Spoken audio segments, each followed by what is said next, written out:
All right, first off, I want to say thank you to everybody for coming out. Taking time out of your Sunday to come out and be informed citizens. I especially want to give a huge thanks to our candidates for coming out and giving up their time. When you throw your hat in the ring to run for any political office, even if it's at the county level, you're putting your ideas out there. You're putting them out there for public ridicule. And that's a hard thing to do. You got to be thick-skinned. There's going to be people that come after you. So the willingness for both these gentlemen to come up here and share their vision, I think is very commendable, and I appreciate it for both of you. I've had a chance to meet both of you individually. I think you're both fine men. I hope that we can all give them the respect that they deserve. And with that, I will turn it over to Rob Schilling, who probably needs no introduction at all. The Rob Schilling Show from noon to 1. I'll let him go over the format. Thank you very much, and I just want to say how wonderful it is to be here today in Greene County. And one of the reasons I love coming to Greene County is because you're not afraid to open in prayer, and that would not be done in Outlaw County or in the city of Charlottesville. So, bravo.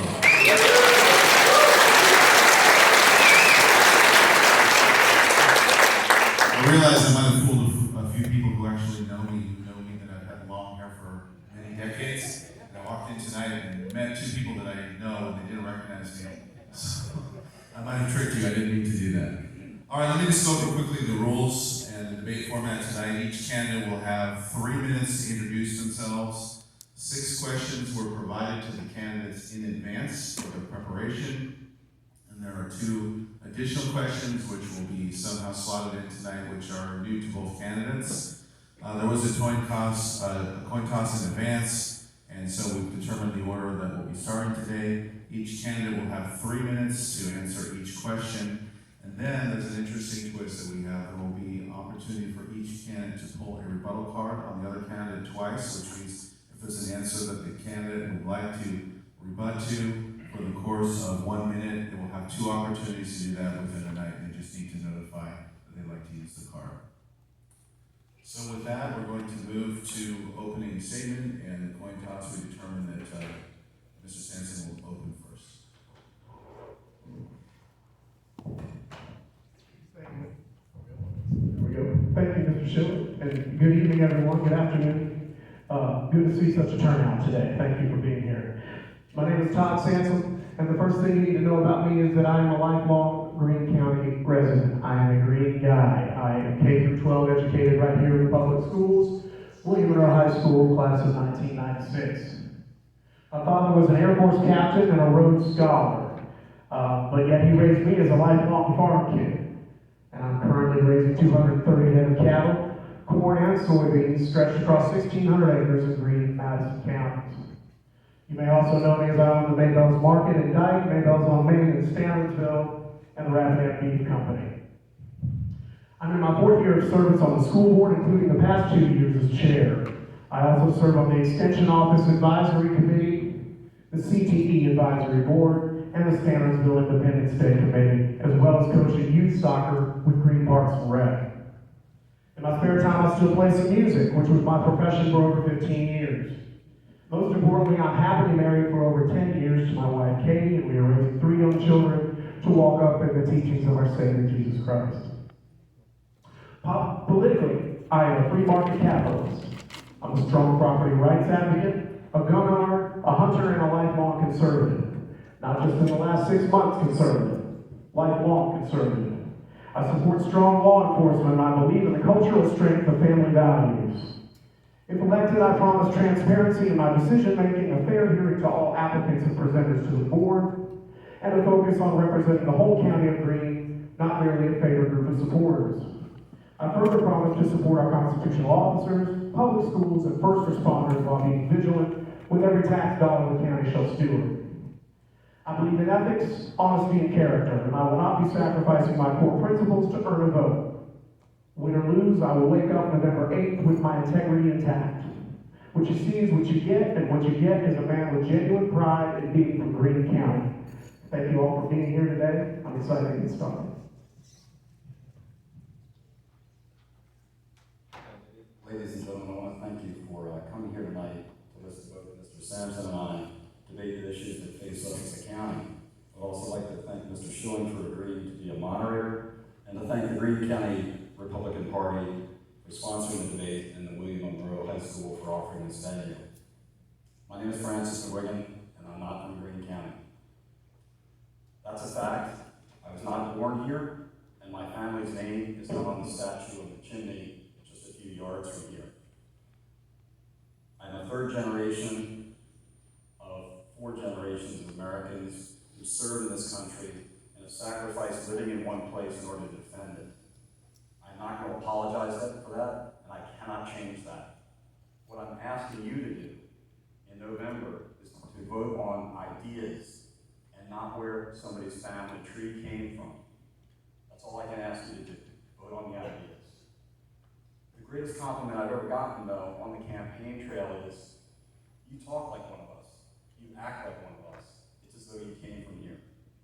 The bond that I feel here, I have never felt in the 17 places I've lived in the United States. First, I fell in love with the land, and then I fell in love with the people. I feel at home here because I share your values. The first one is service. Just like you, I served in the military. 1 out of 9 of you voters served in the armed forces of the United States. And I thank you for your service. Faith. My faith does guide me in the decisions that I make. Extended family. I have 27 members in my family that get together regularly to break bread. Independence. I pulled myself up by my own bootstraps. Nobody gave me anything. I started work at 15, and I've been working ever since, just like you. Respect. I show respect for people even when I disagree with them, just like you. Honor. I went to the University of Virginia, and honor was a core value, and the Navy was also a core value. I don't intend to tarnish that. I will never lie to you, and I won't put false gods before you. So no, I was not born in Greene County, but I tell you, into my entire life, I lived the spirit of Greene County. Thank you, Paul. All right, let's go to the first question.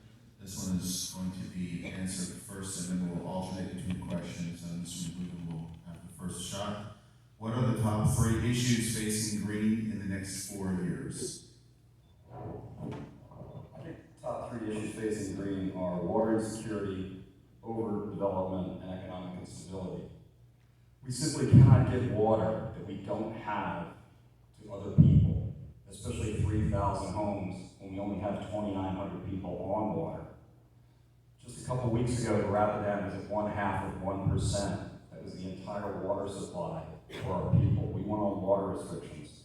That hasn't changed, and I will not allow developers to put at risk the 2,900 people who are on public water.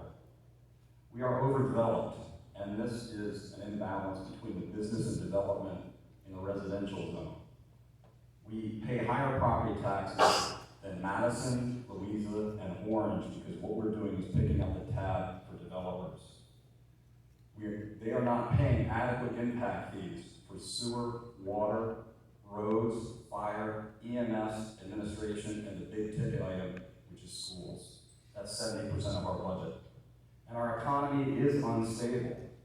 We have a situation where we need to revitalize the economy rather than enriching developers. We have tools to encourage families to stay here on the land, and I think we need to revitalize our rural economy. 1 out of 5 people who live in Greene County actually work in Greene County. The other 4 go elsewhere to work. We need to bring businesses back. Those businesses are not equal to rooftops. And that's what people are trying to tell you, that development is a business, and it's not. So unwise expansion is almost impossible to try to keep traditional Greene families here, because what's happening is it's rural gentrification. All of you know that the prices for real estate in the last year went up 23% alone. And the real estate taxes followed that. And what that's going to do is not going to hurt rich people. 1 minute. It's going to wind up hurting people who traditionally built this beautiful place and are going to be forced out or forced to sell their land because they can't make real estate payments. So I'm here to preserve rural Greene, and I'm here to try to make Greene a better place to both live and work. Mr. Sansom, what are the top 3 issues facing Greene in the next 4 years? For me, the top 3 issues are addressing our water and storage infrastructure needs, the sustainability of our volunteer fire departments, and prioritizing our at-risk youth, mental health, and local drug prevention efforts. I'll go into each of those briefly. I detailed my plan for the water on my Facebook post a few weeks back. The reservoir is the path forward. I would say so without tap dancing around it. It is time to cut our county some slack. We just took on a new water and sewer program only 3 months ago. We have a brand new director of water and sewer and a brand new county administrator. So to the critics I say, tap your brakes. Give them a chance. Right now, our Board of Supervisors is a rudderless ship. The Standardsville PUD proposal could have taken us a huge step forward by jump-starting our infrastructure repairs with a brand new main line into Standardsville. This would have created a loop instead of just the 100-year-old line that we have now. The developers were willing to work with us. We told them to take a hike, and so now we're going to get the 500 homes, and we're not going to get a water line. Expect more of this if you like my opponent. The sustainability of our fire departments. People don't realize how close we have come to losing our volunteer system in the past year. We are short volunteers, and we are even more short volunteers with certifications. The cost of standing up a professional fire department would make what we did with the EMS look like a cakewalk. We need to support volunteers in meaningful ways, not just thank yous. We need active recruiting as a priority. We need recruiting inside the high school. We need to aggressively pursue grants. They're out there. I'm still getting up to speed on this, and I have some important meetings coming up with some of the players in the fire circles in the next week or two. But I'm telling you, it's a big deal. And number 3, prioritizing our at-risk youth and our local drug prevention efforts. This is something close to my heart as I see families out in my neck of the woods falling victim to drug abuse, domestic abuse, depression, and violence. 1 minute. Despite the heroic efforts of some dedicated people, we have children in Greene County that are hungry, neglected, abused, and addicted. It is long past time for our supervisors to engage on these pressing issues by leading a whole-of-government approach. We cannot just hope the schools will fix it, or hope the sheriff's office will fix it, or hope social services will fix it. Try as they might, they can't do it without coordinated leadership. This has got to be a priority of our elected representatives. All right, the second question, what would you do to improve transparency in Greene County government? And Mr. Sansom, you go first. Thanks, Rob. Greene County fulfills its obligations under law. Our meetings are posted and online going back to 2017. Our meetings are live streamed now for Zoom and for public comment from your own home. Posted videos go back to 2017. There's a county newsletter you can sign up for. Meetings are properly advertised. Nonetheless, information is still sometimes hard to come by, but that's largely a function of a rural county with a lack of media coverage. What a shame to have lost the Greene County Record, but I applaud the work of the Greene Journal, the Free Enterprise Forum, and community groups like Greene County Talk and Greene County Line. I think we could stand to revamp the county website to be much more user-friendly. The information is there, but it can be made easier to find and navigate, particularly for those not familiar with government terminology. I also think town halls or more accessible work sessions are also a good idea. As for me as an individual, nobody can argue that I'm not out there in the community. I would even wager that my opponent's supporters might be a little tired of seeing me. Well, like me or not, I'm a fairly open book to my community. You don't have to wonder who I am, where I am, or what I believe. I'm the only candidate with a track record in Greene. If elected, I will continue to be approachable and accountable. And one more thing. When county budget season comes, I will insist on real data reporting from county departments before they are handed taxpayer dollars. On the school board, we've done this year after year. We spent months dotting our I's and crossing our T's in our budget. I've been stunned to watch other county departments come in with a 30-second presentation or no presentation at all. If I'm elected, those days are over. We will get the data, trends, and statistics for our people to justify where the money goes, or we will gladly save the money. So you can expect a change in culture when it comes to appropriating the budget. Mr. McGuigan, what would you do to improve transparency in Greene County government? Yeah, I think I kind of disagree with Mr. Sampson's assessment. I think that there's a real problem with transparency in our government. Most documentation is not online. The administration building on 40 South Road was closed to visitors. We We haven't had our books reconciled since August of 2022. Notification of vital decisions before the board is only required to be placed in the printed version of the local newspaper, an idea that went out, when the internet was invented. So I really think that our new administrator is promising open and more transparent government, and I think we should give her an attempt to prove that she will do that for us. But the real problem with the lack of transparency, however, is it undermines the faith of people in their government. Mr. Schilling actually earlier this year wrote about our problem with elections. We have people that are running unopposed, and we have some open seats. My answer to him at the time was that it is up to the government, not the individual citizens, to create an interest in politics. And the more open they are, the more interest there's going to be, the more input. And I feel that there is a change that's occurring right now in our community. There's a revitalization going on. And that revitalization was actually created, in my opinion, by Greg Lawson. Greg Lawson proved that if you have the right message, that you can mobilize our citizens. He had 1 in 9 voters and signed his petition when he went up against a New York-funded interest that was trying to put something in our community he believed shouldn't be here. They were opposed by a small vocal minority who had vested interest in that project. But by and large, citizens stood up and said that they would take their government back. My campaign is in the spirit of what Greg Lawson created, and I am dedicating myself to the citizens of Richmond and not the rich men north of Richmond. Okay, so we're going to have a rebuttal card. A 1 minute. Okay, I hope everyone heard how Mr. McGuigan just contradicted himself. First, he said it's the government's responsibility to create interest in politics. Then he promptly gave an example of where a private citizen did it all by himself. Both cannot be true. It is not a core function of government to create interest in politics. State law tells us exactly how all meetings need to be recorded, how they need to be publicized. Every step of that process is state law. It's not decided in Stannersville, and we follow all those state laws.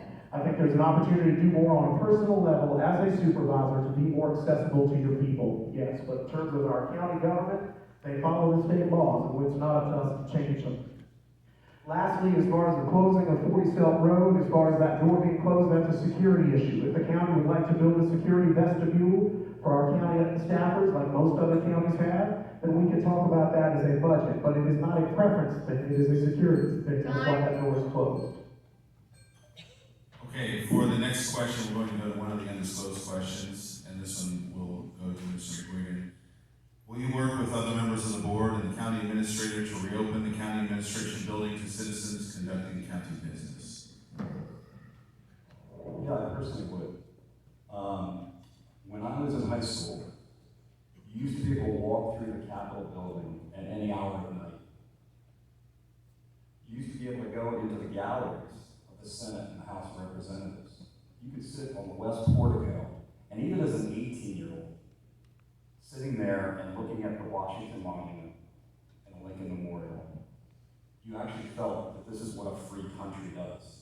A free country is not afraid, occasionally, to have an error go wrong. A free country will tolerate dissension. And I think that the closing of 40 Selt Road, which began as a COVID measure, is an ongoing symbol that we don't have to answer to you. And I would change that. Because I don't think it's a safety issue. I believe that the citizens of my county are responsible and respectful. And that it should not be the presumption of government that they are not. Mrs. Sansom, will you work with the other members of the board and the county administrator to reopen the county administration building to citizens conducting county business? I too am frustrated that that door is closed, but I do understand the why behind it. Much like Dr. McGuigan, and forgive me if I'm saying the name wrong, sir, is it McGuigan? McGuigan, thank you. Much like Dr. McGuigan, My father worked in the White House as a national security, on the National Security Council, and when I was a young boy, he took me touring there and showed me where all of the security stations were that didn't used to be there, where the fences were, where the roads had been closed. I am very sorry that that is a change in our culture. It is a broad change. Every locality is dealing with it, and if we want to put a vestibule in, just like we have done with the schools have tackled that problem. If you go to pick your child up at school now, you have to go through certain security, and I think we're all glad that that's the case. I think we ought to protect our county employees just the same. If we want to talk about budgeting for a vestibule, then we can talk about that, but that is why the door is closed. Mr. McGuigan, did you want to take one of your cards? It's not a rebuttal. I don't know where this idea came in. I worked in the White House. My father. Oh, I thought you said just like Dr. McGuigan. But there's been a perception, I've heard it before, that I'm working like in the White House. I've heard a lot of different variations of this. I was the orthopedic consultant to the White House when I was in the Navy. So I took care of the president, his family, the vice president and their family, and the associated members of the administration, Democrat and Republican. And that was back in the early 2000s. 30 seconds. And it was just orthopedics, not policy. Okay, the next question goes to Mr. Sansom. Would you support ordinance revisions to protect green neighborhoods from transient housing and corporate-owned Airbnbs? Thank you, Rob. I found this to be a little bit of an odd question. I've yet to have anyone ask me about this on the campaign trail. What is a corporate Airbnb? My family operates an Airbnb just across the river in Madison County. We do it through our farm family business, Rapidan Valley Farm LLC. Is that a corporation? Are we trying to restrict my farm from being able to do that? Because if so, you're going to have a lot of farmers who sustain their income by renting out that house that no one lives in now, and we might want to think about those folks. Our county has already removed Airbnb lodging from R1. I would consider any ideas with an open mind, but I would need a specific proposal. It's hard to comment on hypotheticals.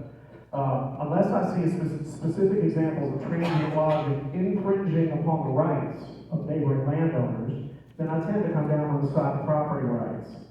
You want to decide what happens with someone else's home, cabin, or property? You can always buy it.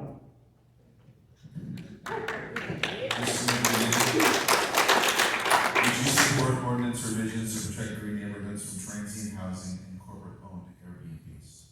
Yes, I would support ordinances to protect our neighborhoods from becoming a patchwork of neighbors and vacations.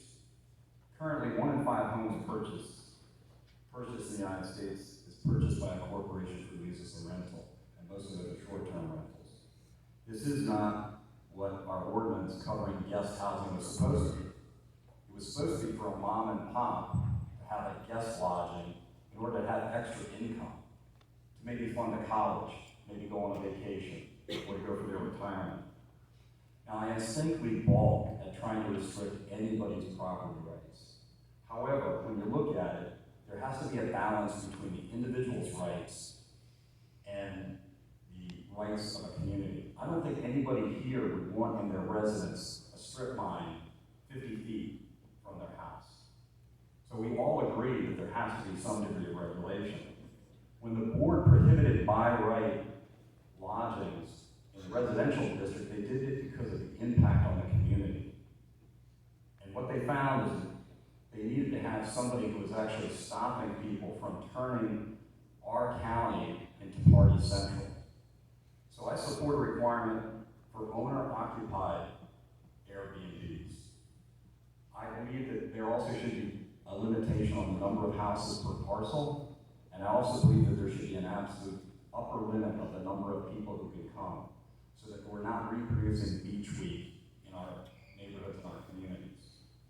Decisions to allow these unregulated introduction of unwise tourist lodgings are partly due to the fact that the people who are making those decisions don't have it next to them. A lot of them are in communities that are well established. They live on lands that are surrounded by conservation easements, or maybe their lands that aren't even in this county. So personally, 1 minute. I think that I would look at this as a variation of the golden rule. I would never make a decision that I wouldn't want my neighbor to have to experience if I wouldn't want my mother to experience.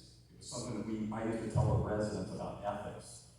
Team, treat everyone as your mother.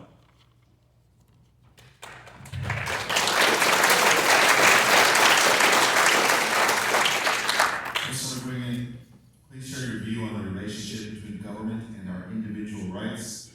How will you work to protect those rights at the local level? Our government was founded on protecting individual rights from the rule of the king. And we then instituted a constitution whose bedrock was the Bill of Rights, the first 10 amendments of the Constitution. And I dedicated a third of my life defending that Constitution. I won't stop defending it now. Any right, however, has limitations. Regarding development, zoning ordinance balance the rights between individuals and the neighborhoods in which they reside. The community has a right to shape our county as it sees fit, to compete with those rights. I am most concerned, however, about a threat to a right not contained in the Bill of Rights. I'm more concerned about equal treatment under the law, which is the 14th Amendment. Specifically, corporations classified by people as our courts wield great power within our local governments. They are heard, and the voices of the ordinary citizens are not. Why is the county government handing out corporate welfare to developers to pay for property taxes, paid for through property taxes? Why is our county picking who wins and who loses amongst our businesses? Why can an out-of-state investment company get the county to restore or change its property from residential to agriculture when it won't do that same thing for citizens of this county? So why isn't a board hearing citizens granted the same opportunity that they delivered to developers themselves? Instead of ensuring that we work and ensure the property rights of corporations and developers, I think we should start first with our own citizens. Mrs. Sansom. Mrs. Sansom, please share your view on the relationship between government and our individual rights. How will you work to protect those rights at the local level? This is perhaps the starkest contrast between myself and my opponent. It was just outlined a moment ago when he said that he supported owner-occupied Airbnbs. I guess that answers my question about my farm Airbnb and many others across Greene County. I'm passionate about property rights. I do not believe in using the heavy hand of government to infringe upon property rights, whether it is at the federal, state, or local level.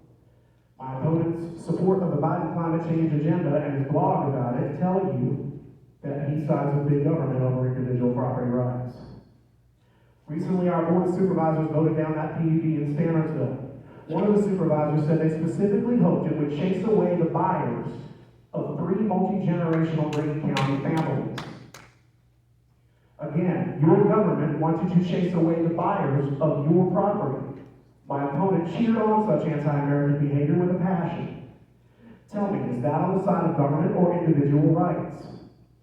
Lastly, my opponent told a gathering of firefighters in Stannersville last week that his plan to solve the water crisis included confiscating the waters of Green Mountain Lake and Twin Lakes for county use. Again, whose side is he on? Government or individual rights? Those waters are privately owned by those neighborhoods, and we have no right to even consider touching them. He does all this in the name of preserving green, but it's really what I call communist conservatism. Using extreme government restrictions and pressure to tell you what you can and cannot do with your property. If you are in the camp that says, I just want the government to leave me alone, then I'm your guy. If you're in the camp that says that, only to turn around and say, government, stop that guy from doing what I don't like, then you're being hypocritical. And you need to go back and retake Conservative 101. Communist conservatism has no place in Greene County, and it is the enemy of American constitutional freedom. When the boot of the government is on your throat, it does not matter whether it is the left or the right boot. 1 minute.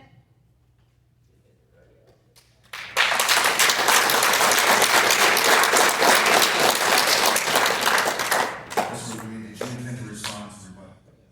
A couple of things. There's this meme that was posted online, and to me, we should be discussing serious issues here, not a TikTok or not a Facebook issue. But I'll address it yet one more time. Between when I finished as an orthopedic surgeon and coming here, I did a journalism degree. And one of them was an assignment to basically create a multimedia project, one of which had Facebook, one of which had Instagram. And on the Instagram and the tweets, I had statistics. So I was supposed to report on the Biden administration's program. All I did was basically take it apart. The last thing that I will say is, the waters that we're talking about between the lakes, as long as there is a stream going in and going out, Virginia has rights on all of those streams, unless the land was deeded directly from the king to the property owner when we became a state. So this idea that they are the private property of individuals is incorrect.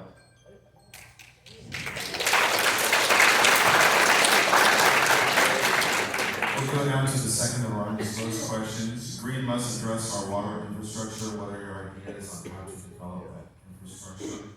And this one goes to Mr. Sansom first.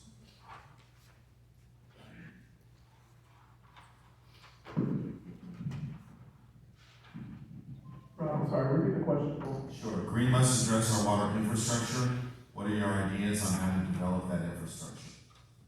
Well, the plan in place is the right plan, and I did spend several months trying to dig up a plan B. I was talking to anyone who had recently been in county government, educated people in the community like Bert Nye knows this issue very well, trying to find out, is there another cheaper way, as technology changed, to allow us maybe something other than the reservoir? I've come to the conclusion that there is not another way. The reservoir as a storage entity is essential. We don't have a way to store water. And when you look at what you can store with the reservoir versus what you can store by building a bunch of water tanks, I mean, nobody wants to see that. There's a cost with that, and it's literally not a drop in the bucket compared to the reservoir. So the reservoir is the path forward. Then the question becomes, how do we pay for it? Well, there are a variety of ways that we're going to be able to pay for this thing, but one of them is we charge a top 5, highest in the state hookup rate here in Greene County for water and sewer. We charge $20,000 to hook up to our water and sewer system. So, if you build some neighborhoods in the places we've said since 1979 that we want to build neighborhoods, there is revenue there to help. Then, we can do a lot more to look for grants. I know we have a hard-working grant writer here in Greene County who's kind of just been turned loose on this since we took it over from RSA. But she's chomping at the bit. She's ready to help us, and she needs the support of our board. Grants can be a big part of it. USDA rural loans can be a big part of paying for it. We are still classified as a rural county by the USDA, and while we are in that classification, we need to pursue those grants as aggressively as we can. The reservoir is the path forward. 1 minute. We have just taken too long to get to this point. A lot of that is out of our control, as we've had arrest control from RSA. But we have to get moving right now. One of our permits to go into the river from the Army Corps of Engineers, I'm told that it expires within the next 5 years, and they don't plan to renew it. There's no time to waste. We've got to get started on building the reservoir. Mr. McGuigan, Greene must address our water infrastructure. What are your ideas on how to develop that infrastructure? This is what I identified as the #1 problem we face as a county. It's very, very complex. I've done a lot of research on it. First thing to know is there's 2,900 users on our surface water. Again, we were down to 0.5% of water in a drought. During normal times, our comprehensive plan says, starting in 2019, we were already exceeding the maximum capacity of the water treatment plant. Yet 3,000 homes are going to be forced upon us, supposedly by right. Imagine doubling that on a system that's mandated together. So we cannot provide water that we don't have. I've been told that we will be sued, that it'll go to the Virginia Supreme Court and we will lose. Unfortunately, Fauquier County Section 19-18 spells it out. You don't have to get public water when you don't have it. A 2-year-old can understand that concept, if you ask me. So we cannot develop these homes at the same time we don't have water. There are alternatives. I have at least 2 alternatives. I contacted RSA. Before we pulled out, they had a brilliant idea. Slightly enlarge the river and dam it up just a little bit higher. You have a reservoir at almost no cost. The idea that I had was for an emergency, and I don't think our fellow citizens would deny us. Twin Lakes, which is 3 lakes, and Green Mountain Lake both have streams coming in and out. Technically, we could take it by force. I don't think that that's necessary. But 1 acre foot of land is 300,000 gallons of water. This is a lot of water that we already have out here. The cost, the alternative, which is to build a reservoir, we're not going to get that done before the end of the decade. We're going to have to ask for another permit. We need to redo the infrastructure in all of Stanley's building before we can even start. The permit does expire in another 7 years. But that reservoir is supposed to be built 2 years from now. And the cost is amazing. We have a $22 million water debt. How we got there, I don't know, because we supposedly, according to RSA, collected $25 million worth of fees between 2006 and 2000. Where did that money go? Because we have a $22 million water debt. The reservoir is going to be $100 million. The new water treatment plant, sewer treatment plant is 35, and the infrastructure plan for Stannisville is 35. We're looking at $170 million, and unless we increase our fees, what Mr. Sansom didn't say is our fees are still low considering our problem, and almost all other jurisdictions ask for an equity buy-in fee, meaning we just arrived here, you created an infrastructure, we have to buy in. The combined fee should be on the order, in my opinion, of $60,000 combined. And that will get us the reservoir because that'll be about $150 million. And they're bringing these people in, and they're the straw that is breaking the camel's back.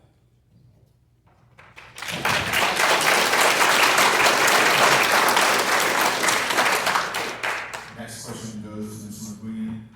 For this year's budget, the county requested 17 new positions, only 1 was approved and funded. Yet taxpayers are on the hook for a 7-cent tax increase on the real estate properties. What is your approach to address next year's impending needs, and how will you avoid raising taxes on Greene County residents 2 years in a row? You know, our budget needs to be balanced, and we have to live within our means. I will try to do that, but I can't promise anybody that you wouldn't raise their property taxes. And we do have a big problem.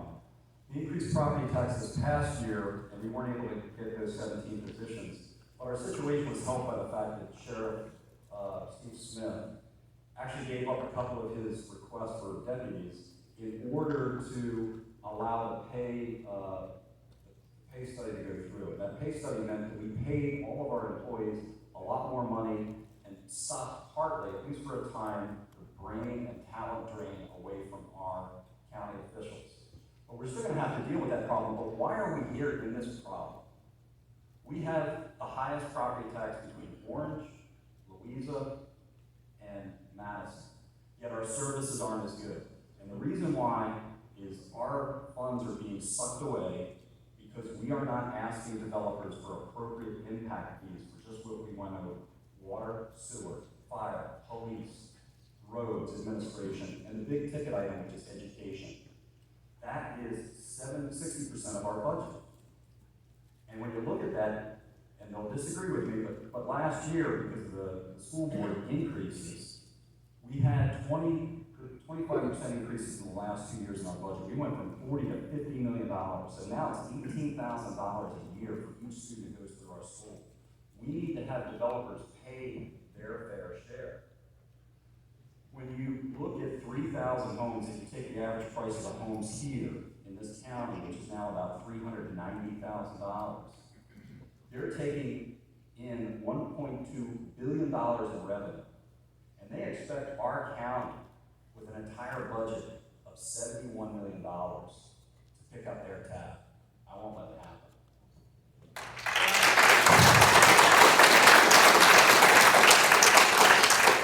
Sansom, for this year's budget, the county requested 17 new positions and only 1 was approved and funded. Yet taxpayers were on the hook for a 7-cent tax increase on the real estate properties. What is your approach to address next year's impending needs, and how will you avoid raising taxes on Greene County residents 2 years in a row? Pay their fair share, he said. It's interesting to hear Obama quoted in this auditorium. The tax discussion is a simple one, because there are only 2 choices. Either you broaden the tax base growth, or you tax the same people harder and harder to meet the ever-increasing cost of needs. The money to provide the services to the citizens has to come from somewhere. Where will that be?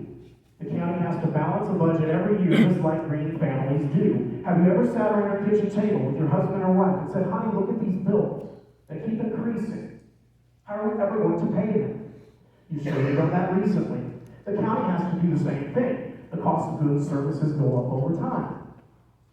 Well, the climate doctor thinks that the answer to that question should be, I know, let's make less money.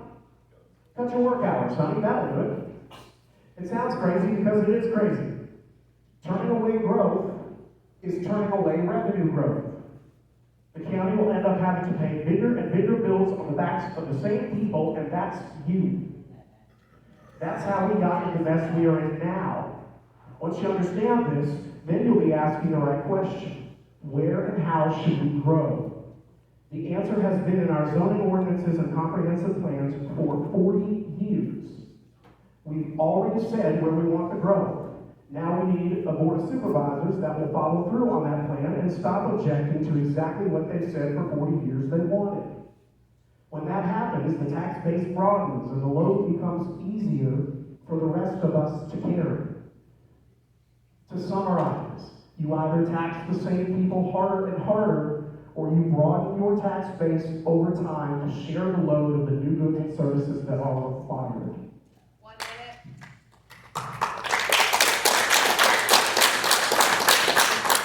The final question of the evening goes first to Mr. Sansom. How will you work to nurture existing businesses and encourage new businesses in Greene? What county departments will spearhead these efforts? It starts with a change in tone from our board. Right now, Greene is known throughout the region as unfriendly to business, thanks to a recent track record of not speaking with or negotiating with applicants. Locally, EDAs are supposed to do exactly this. I went to their meeting last week. Unanimously, they voted to send a letter to the supervisors that asks, what the heck do you want from us? They keep getting treated like Charlie Brown when Lucy pulls the football. They get direction from our comp plan, they bring something to the board that fits it, and then the board turns it down. They should be supported in their efforts, and instead they're ignored. One reason we struggle to find the answers to these questions about growing the business base is because we don't collect good data. How many businesses are in Greene? What categories are there? What trends are we seeing? Who's coming? Who's leaving? What are the neighborhood counties doing? Who has been reaching out to EDA with interest? How will we follow up? It feels like we're having this discussion in the dark. We need better data. In the last 2 weeks, I've heard about a trucking business, a Greene County staple trucking business that has moved their location to Orange. I've also heard about an excavation business that moved their location to Albemarle. Think of it, moving to Albemarle for lower taxes. This is because of our vehicle tax. Our vehicle tax is tied for the highest in the state, and it doesn't hit anybody harder than a trucking company or a heavy equipment company. So we've got to fix that vehicle tax. When we fix it, that's less revenue being taken for the cars and trucks in Greene County. So we're going to have to balance that somewhere else. These are hard decisions, but we've got to do what's right for business owners too. Businesses use demographic metrics to decide where and when to move into an area. Chick-fil-A isn't coming until you have 50,000 rooftops in the vicinity and a median income of over $50,000. Those are the metrics. That's just an example because every retail or food service business has their own metric system. What does this mean? You cannot be anti-residential and pro-business. When you object to residential growth, you send a message to every business out there, build it somewhere else. Business growth and residential growth go hand in hand, and Greene and my opponent need to stop pretending otherwise.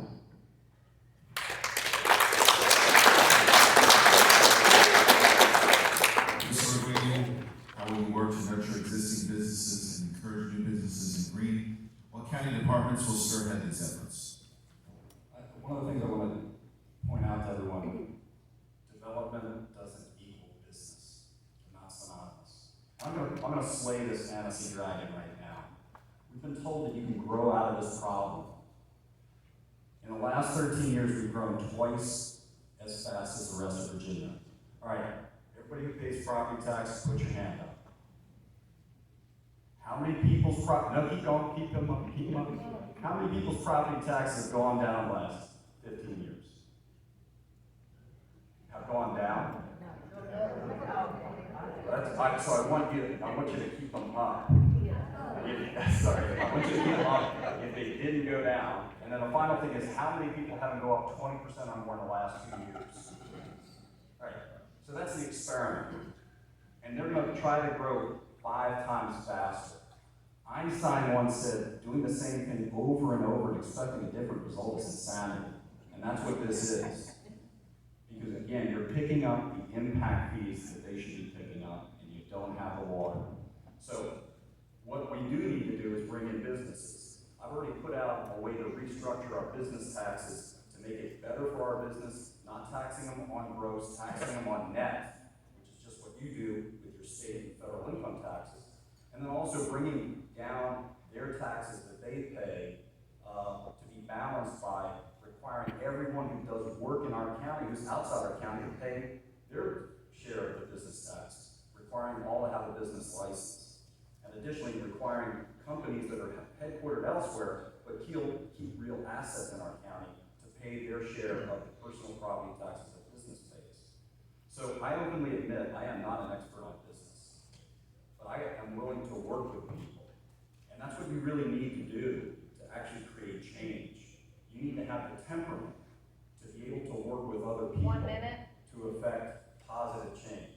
And I am willing to work with federal officials, state officials, local government, and all of the individuals who run our economic engine to try to have a program of live and work in green. So I think what I bring to the table is putting together teams, whether it was in the operating room, whether it was with the Navy, whether it was with research people, who all came from different backgrounds 30 seconds. with different priorities. But leadership is getting those people together and working for a common cause.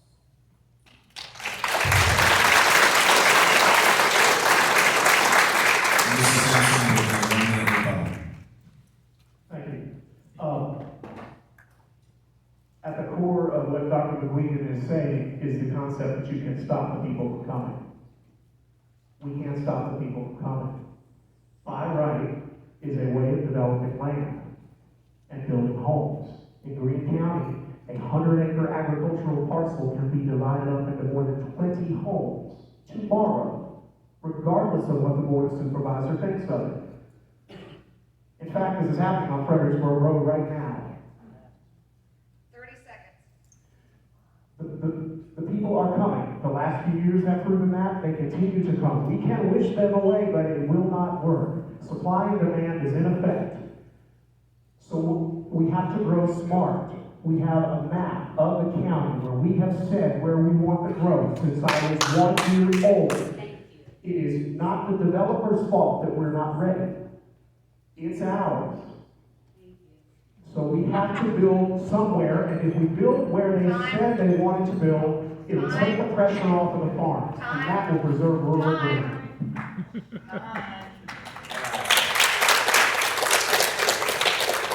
All right, Ms. Candidate will have 3 minutes for a closing statement, and we'll start with Mr. McGuigan. We do want smart growth, and I'm fine with that. The difference is we have the water. When you look at the Sims development that's going in our county seat, 215 homes, they want to put in 500.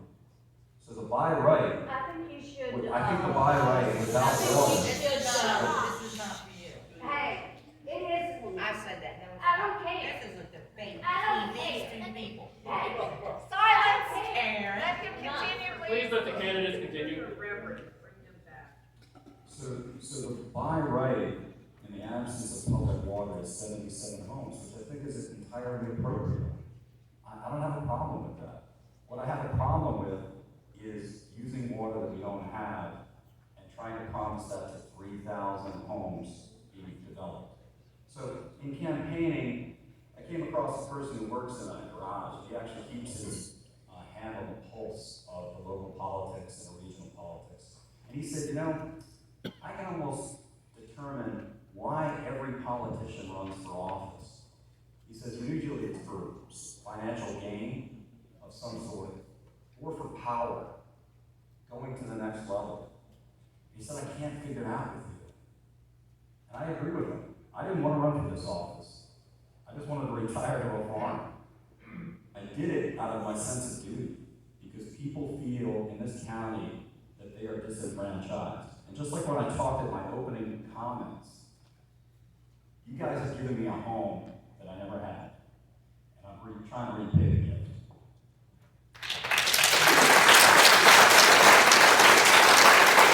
Mr. Sansom, 3 minutes for your closing statement. Thank you. Thank you all so much for coming. Governing is tough. It requires thick skin, commitment to your guiding principles, and from time to time, the strength of conviction to tell your supporters when they're missing the mark. I want to take you back to my first year on the school board. Our community sat right here in this very room, month after month, and debated 2 basic questions. Will we open our doors for our children, and will we force them to cover their precious faces? On the first question, I stood shoulder to shoulder with our teachers and administrators on that August day as they fearlessly welcomed children back into the buildings. Truly, it was one of the proudest days of my life. Throughout the pandemic, Greene County schools remained open as state law would allow, and were one of only 5 localities in the state of Virginia that could make that claim. That's leadership. I lost the first mass vote 4-1. I took immense heat, but I stood up for what I believed in. I lost the next mass vote 3-2. And with elections coming up, I worked to find a candidate who would put us over the top. Thankfully, the voters came through, and we ended masks only weeks later. We never required anyone to be vaccinated, and believe me, I work behind the scenes to ensure that as well. I think it's important to ask, where would Dr. McGuigan have been on any of those votes? When voters ask him such questions today, he ducks, dodges, and blocks them. But you know where Todd Sansom stands, and that is why so many who disagreed with me then support me now. They know they are getting a straight shooter. I'm not a shifting target, and they respect that.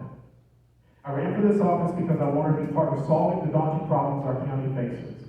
I was tired of watching leadership dawdle and kick the can. We have fallen far behind, and catching up will not be easy. We put development areas in zoning maps over 40 years ago, and yet we're still not ready. We need someone with business experience, someone who knows how to make a payroll, someone who knows how to put the right people in the right places and support them as they flourish. You'll notice when I'm attacked, it's almost never on the issues. It is almost always personal and almost always a distortion of my true intentions and beliefs. That's the age-old approach when you don't have solutions. Don't confuse environmentalism with conservatism. Only one candidate has a lifetime of Greene County dirt under his nails.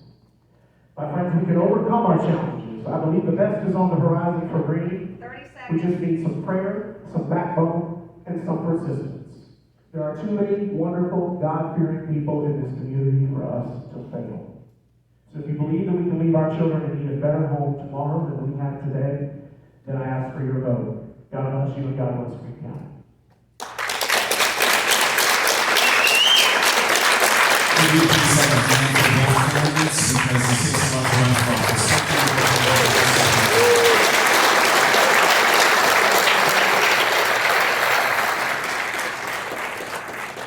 Thank you all for coming.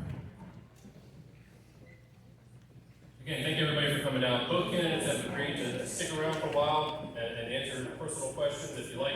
We're not going to take any audience questions up here on stage, but they'll step down and feel free to hit them up with anything you want to ask them. Thank you. Thank you guys.